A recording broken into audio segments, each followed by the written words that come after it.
Hello, my name is Levi, and this is my testimony. I was raised in a Christian home with loving Christian parents, where I grew up going to church and learning about God. As a kid, I believed in God, but I didn't really have a personal relationship with Him. It wasn't until I was about 12 that I began to ask questions about who God was. Around that time, my dad was diagnosed with Lyme's disease. I remember not wanting to have anything to do with a God who had let something like that happen. I went to Bible camp that summer, where I learned why Jesus had suffered and died on the cross, and that He wanted to have a relationship with me. I remember hearing all these things, but I was still angry with God and felt like He wasn't there.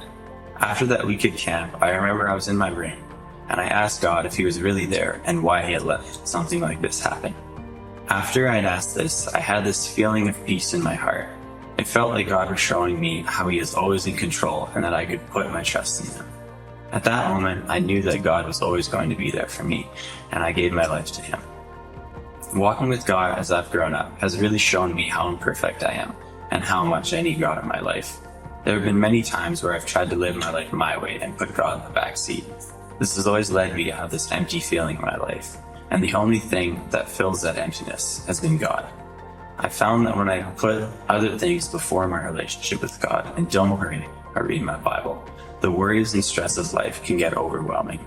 When I prioritize my relationship with God in my life, all the worries and stress in my life don't seem so big with God in control. Even though I am not worthy to receive God's forgiveness, I can always go back to Him and be forgiven. Recently, I've been figuring out what I want to do with my life when it comes to career and the future. A Bible verse that I hold very close to is Proverbs 3 verse 5. Trust in the Lord with all your heart and lean not on your own understanding. This lets me know that everything is in God's hands and that I can trust in the plan that He has for my life.